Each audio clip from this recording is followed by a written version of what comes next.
même par rapport au partenariat que nous, Mali, ou en tout cas le Niger et le Burkina, nous n'avons pas de préférence particulière en termes de partenariat, mais nous cherchons l'efficacité.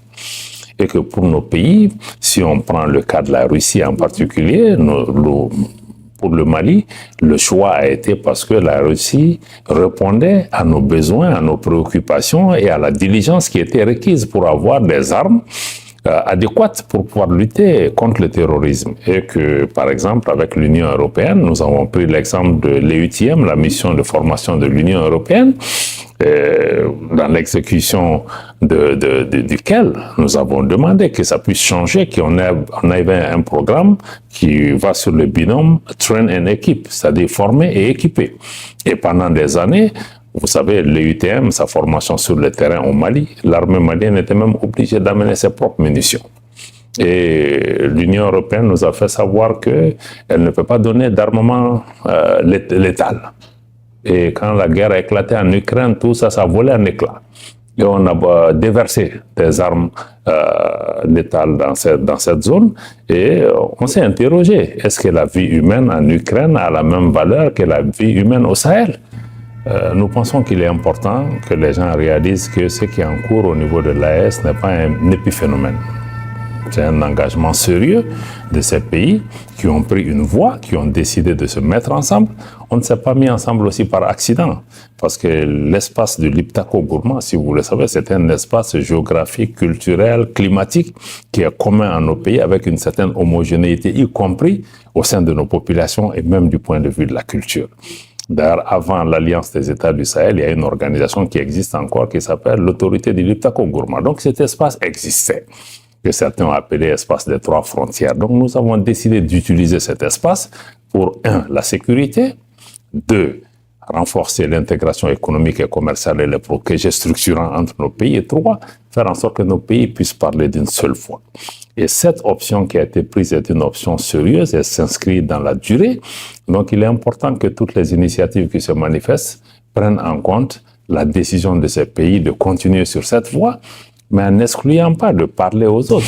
Mais nous sommes sortis juste dans l'analyse de cette situation et de la réponse à la CEDEAO et en allant vraiment en disant que l'AES, c'est vrai, a été créée dans une situation qu'on peut considérer comme elle était contre une mesure, elle s'est élevée contre quelque chose, mais aujourd'hui nous travaillons pour nos pays, pour notre souveraineté, pour renforcer l'intégration économique et commerciale entre nos pays, mais pour aussi travailler à matérialiser l'idéal d'intégration qui ne nous a jamais quittés. Et aujourd'hui, dans beaucoup de localités, y compris au Mali, certains groupes terroristes, ou en tout cas certains terroristes, viennent même se rendre aux autorités. Et si on regarde le niveau d'ensemble de sécurité dans la région, au Mali, par exemple, dans la région de Mopti, il y a 2 ans ou un peu moins, il y avait des massacres intercommunautaires, des gens mouraient par centaines. Je pense que toutes ces situations sont aujourd'hui derrière nous et nous devons compter sur nous-mêmes. Ça ne veut pas dire que nous n'allons pas travailler avec d'autres, mais le secours viendra d'abord de nous-mêmes et ensuite nous allons voir les termes sur lesquels nous allons travailler avec les autres. Nous sommes ouverts à tous les pays, mais même dans l'exploitation des ressources, que ce soit minières, des ressources naturelles et autres de nos pays, il faut que ça se fasse sur des termes qui bénéficient d'abord à nos populations, qui s'inscrivent dans le cadre de la transformation structurelle de nos économies, c'est-à-dire sur le coton, si on le transformait dans nos pays, nos ressources minières aussi, on n'a pas à les exporter de façon brute. S'il y avait cette transformation, ça créerait plus d'emplois. Ça éviterait que nos jeunes gens soient attirés dans le groupe terroriste sur la voie de la migration ou dans les rues pour contester les régimes politiques.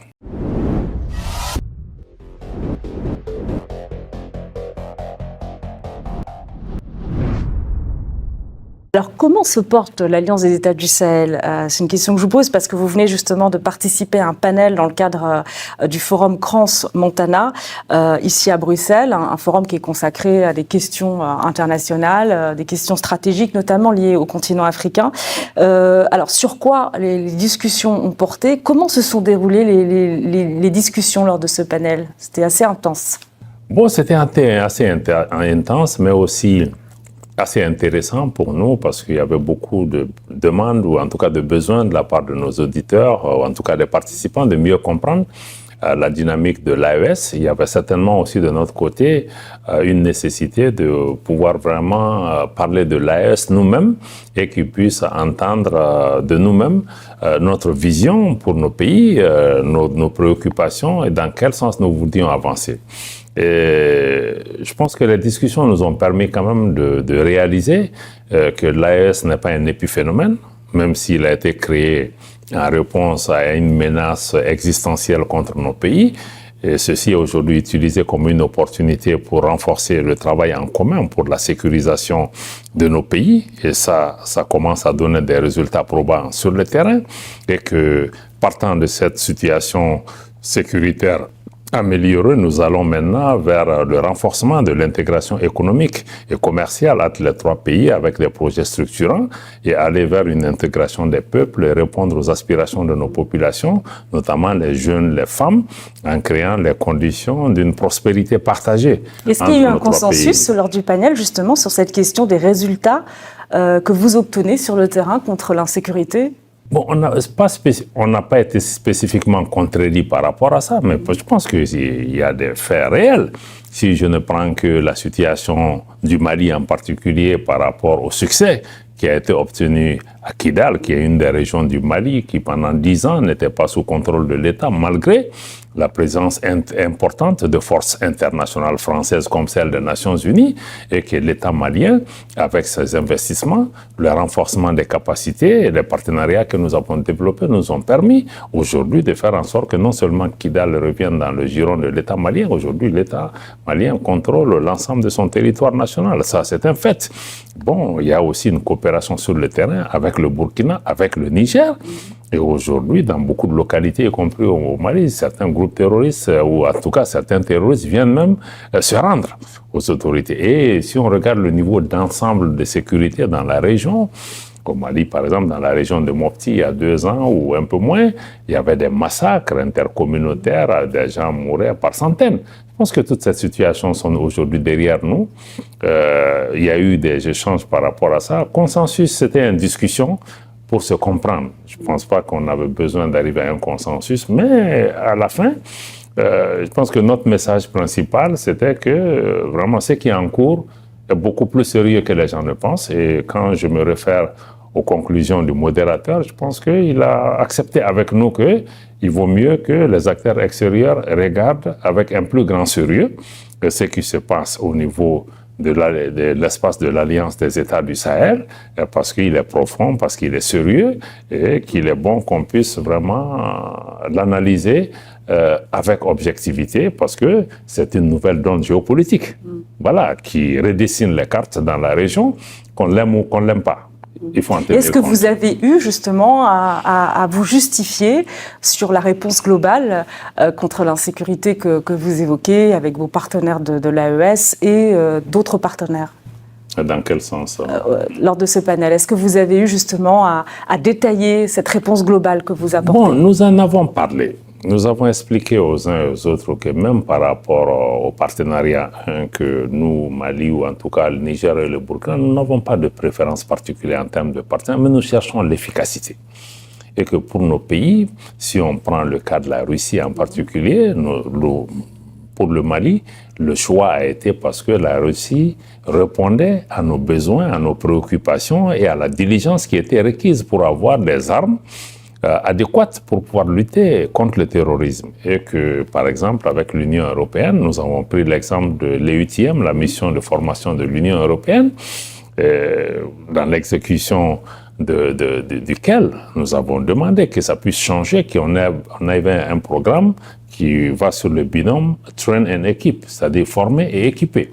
Et pendant des années, vous savez, l'EUTM, sa formation sur le terrain au Mali, l'armée malienne était même obligée d'amener ses propres munitions. Et l'Union européenne nous a fait savoir qu'elle ne peut pas donner d'armement létal. Et quand la guerre a éclaté en Ukraine, tout ça, ça a volé en éclats. Et on a déversé des armes létales dans cette zone. Et on s'est interrogé, est-ce que la vie humaine en Ukraine a la même valeur que la vie humaine au Sahel ? Donc, tous ces jours, nous avons dit que ce sont ces incohérences qui nous ont amenés à nous tourner vers des partenaires qui sont en mesure de répondre à nos demandes parce que nous faisons face à des menaces existentielles de groupes terroristes violents qu'on ne peut pas combattre avec des bâtons. Donc, il est nécessaire que nos partenaires sortent un peu souvent des schémas de deux poids, deux mesures, ou en tout cas de double langage face à des situations qu'on puisse regarder. Mais dans tous les cas, notre appréciation est claire. L'avenir de nos pays ne se décidera pas à Washington, à Paris ou même à New York. C'est entre les mains de nos populations, c'est entre nos mains.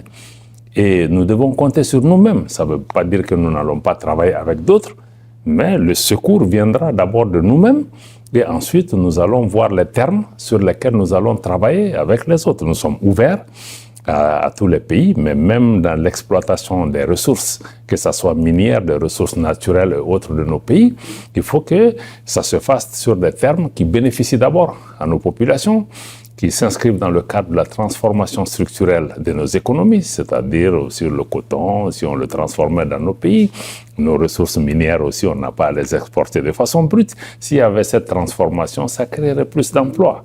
Ça éviterait que nos jeunes gens soient attirés dans le groupe terroriste sur la voie de la migration ou dans les rues pour contester les régimes politiques.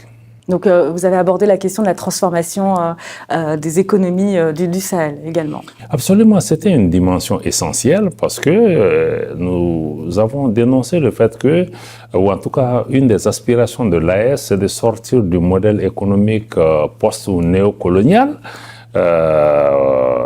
qui est en place et qui ne crée pas des conditions nécessaires. Autant nous demandons la souveraineté politique.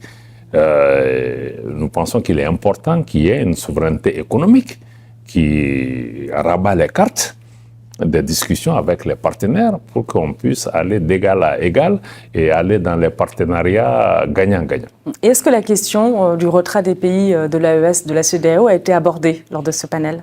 Bon, cette question a été abordée. Nous avons été suffisamment clairs dans les échanges pour expliquer les conditions dans lesquelles ceci s'est passé et ce que nous dénoncions à l'époque, c'était surtout la propension de ces organisations d'abord à prendre des sanctions illégales et illégitimes contre les populations parce que dans le cas de la CEDEAO, la fermeture des frontières, on l'a dit, on le redit, n'existe dans aucun document. Dans le cadre de l'Union économique et monétaire ouest-africaine, les sanctions financières qui ont été prises par la Banque centrale des États de l'Afrique de l'Ouest à travers vraiment j'allais dire même la prise de contrôle des avoirs financiers de nos États n'est prévue aussi dans aucun texte par rapport à ça. Donc nous avons dit que bon, ce sont ces mesures qui étaient illégales qui ont été utilisées.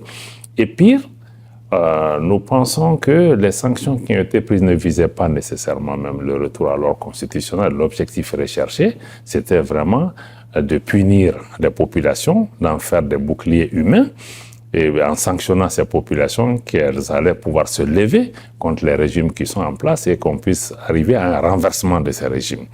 Donc c'est toutes ces questions et le fait aussi que nous avons rappelé ce qui a vraiment été le point culminant, c'est la menace d'intervention militaire au Niger, un des États membres de l'organisation sous injonction étrangère qui allait créer un désordre dans la région.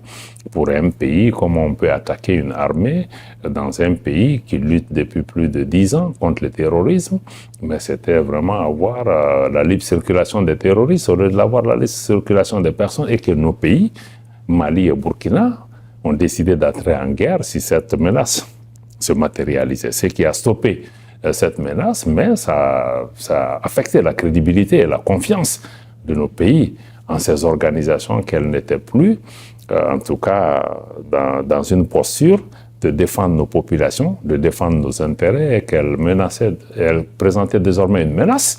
Mais nous sommes sortis juste dans l'analyse de cette situation et de la réponse à la CEDEAO et en allant vraiment en disant que l'AES, c'est vrai, a été créée dans une situation qu'on peut considérer comme elle était contre une mesure, elle s'est élevée contre quelque chose, mais aujourd'hui nous travaillons pour nos pays, pour notre souveraineté, pour renforcer l'intégration économique et commerciale entre nos pays, mais pour aussi travailler à matérialiser l'idéal d'intégration qui ne nous a jamais quittés. Le Mali. Justement, il y a un le sommet Niger. très bientôt de la CEDEAO le 7 juillet prochain.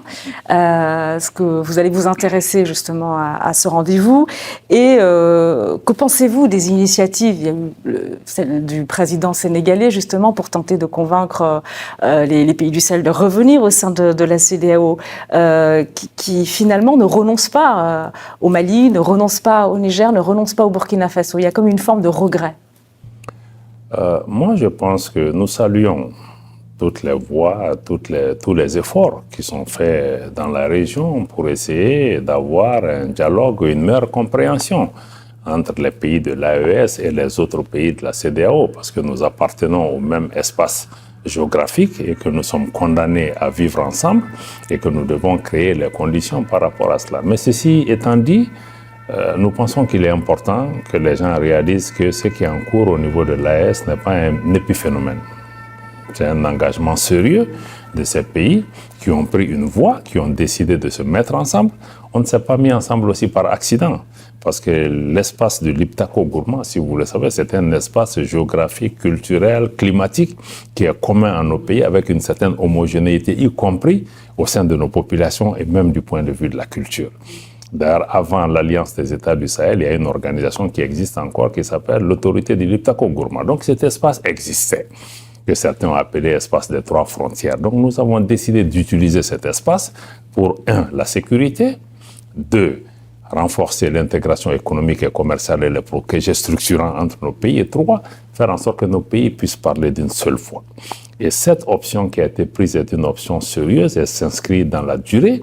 Donc il est important que toutes les initiatives qui se manifestent prennent en compte la décision de ces pays de continuer sur cette voie, mais en n'excluant pas de parler aux autres. Le dialogue, on est obligé parce qu'on est condamné, parce que personne ne va déménager de cet espace. Nous devons pouvoir travailler pour trouver les conditions d'une coexistence de l'AES avec d'autres organisations. Alors justement, quel rôle est amené à jouer l'AES en faveur de l'intégration régionale? L'AES préfère d'abord se consacrer sur l'intégration en son sein d'abord et pouvoir réaliser nos différents projets, d'arriver à une confédération entre nos trois États qui va préfigurer de l'existence d'une fédération, mais quelque chose de façon pragmatique qui tire les leçons d'expérience précédente par rapport à cela. Mais la géographie est une donnée intangible. Nous sommes liés physiquement à tous ces pays, que ce soit dans le cadre de l'AES ou sur le plan bilatéral. Nous allons devoir nous asseoir avec les pays qui sont autour de nous pour trouver des modalités touchant à la circulation des personnes, à la réalisation des projets, quoi qu'il en soit. Parce que certains aussi ont dit ça, nous avons répété dans le panel, que même notre enclavement n'est pas une condamnation à mort, loin de là. Il faut le voir différemment. Nos pays dépendent les uns des autres. On a indiqué que oui, ils disent que oui, 3 pays enclavés qui se mettent ensemble, pays pauvres, tout ça, il faut sortir de ce narratif. On dit, mais si un pays qui a un port fleuri, Togo, par exemple. Togo ou Côte d'Ivoire ou Bénin, etc., mais c'est parce qu'il y a un pays enclavé qui utilise ton port. S'il ne l'utilise pas, nous, on est des clients. Aujourd'hui, dans nos pays enclavés, nous avons tous ces ports autonomes qui ont des succursales pour venir démarcher les gens. Et puis, en plus, il y a des pays, même non CEDEAO, qui viennent aussi nous faire des offres par rapport à cela. La Suisse est un pays enclavé. Elle vit et c'est un pays très riche. Donc, je pense que prendre ça comme un épouvantail pour faire peur aux gens ne marchera pas. Donc, nos pays ont existé avant ces organisations, elles vont exister après. Donc, je crois qu'il faut qu'on regarde vraiment de façon froide et pragmatique les interdépendances, les liens qu'il y a entre les pays et comment on peut travailler ensemble sur nos différents programmes. Et je pense que nécessairement, il faut intégrer qu'il y a une nouvelle donne géopolitique dans la région. Il y a une reconfiguration. Et cette reconfiguration va amener à revoir toutes les cartes. Maintenant, elle va nous amener vers quoi? Personne ne sait. Mais au niveau de l'AES, nous avons pris un chemin que nous connaissons. Nous allons nous concentrer sur ce chemin. Il appartient aux autres aussi de faire leur travail. Alors vous parlez d'interdépendance, c'est le cas aussi entre le Niger et le Bénin. Hein. D'ailleurs, le port de Cotonou qui dépend beaucoup de son voisin nigérien. Je voudrais, c'est ça la dernière question, avoir votre sentiment sur les tensions quand même qui sont en cours au sein même de l'AES. Il y a des tensions donc entre le Niger, oui, tensions entre le Niger et le Bénin. Et puis mais ça, c'est pas une tension au sein de l'AES. Non, c'est pas au sein de l'AES, mais ça touche un pays de l'AES. Oui, voilà. Oui. Je voudrais votre regard sur ces points de tension. C'est vrai que l'AES, nous sommes dans un ensemble où nous avons la solidarité avec nos différents États membres. Mais au-delà de cela, je ne veux pas particulièrement m'inscrire à commenter des actions ou une situation qui est en développement entre deux pays. Je suis certain qu'avec les échanges qui sont en cours, on arrivera à trouver les solutions nécessaires. Mais il est indispensable que nos pays puissent aussi respecter leurs engagements et faire en sorte que les pays enclavés ne soient pas punis. Parce qu'il y a même des conventions internationales qui quand même donnent le droit à des pays enclavés d'avoir un certain nombre d'accès qui doivent pouvoir être facilités. Bon, maintenant il y a des incidents, il y a une tension entre les deux pays, il y a des échanges qui sont en cours. Je suis certain que ça va être surmonté. Mais quoi qu'il en soit, l'option que les pays de l'AES ont prise, personne ne va nous dissuader par rapport à ces efforts. Donc, je pense que nous devons mettre plutôt l'accent sur cela. Nous allons pouvoir travailler ensemble pour transformer notre continentalité en opportunité et travailler avec tous les partenaires. Aucun pays ne doit pouvoir faire de chantage contre nos pays à cause de notre situation d'enclavement. Merci beaucoup Abdoulaye Diop, ministre des Affaires étrangères du Mali. Merci infiniment d'avoir pris le temps de répondre à ces questions pour RT en français. Merci beaucoup. Merci beaucoup. Merci infiniment. Pour ceux qui ne me connaissent pas, je suis le coach Emmanuel l'agronome. Je suis un agronome, je suis technicien supérieur. Je fais l'élevage du poulet, de la production jusqu'à la commercialisation. Je ne fais pas n'importe quel poulet, je fais la race hybride. Quand je parle de la race hybride, c'est le poulet local amélioré. Et le poulet local amélioré vous permet quand même d'obtenir des poussins, d'engraisser vos poussins, de fabriquer votre aliment. Si vous maîtrisez la nutrition animale, il faut maîtriser ça pour réduire le coût de production. Vous n'êtes pas sans savoir également, les amis, que l'alimentation représente 80% des dépenses. Oui, l'alimentation, c'est 80% des dépenses. Donc, si vous maîtrisez la fabrication d'aliments, vous obtenez vos poussins, vous maîtrisez la commercialisation aussi. Je parle souvent de la commercialisation. Il ne faut pas se lancer dans le poulet pour se lancer dans le poulet. Il faut maîtriser la commercialisation. Il faut transformer le poulet. Il faut maîtriser le marketing de communication, le marketing de vente et le marketing de produits. Il faut améliorer le produit. Les amis, les gens aujourd'hui, ils achètent l'esthétique. Ils achètent l'esthétique.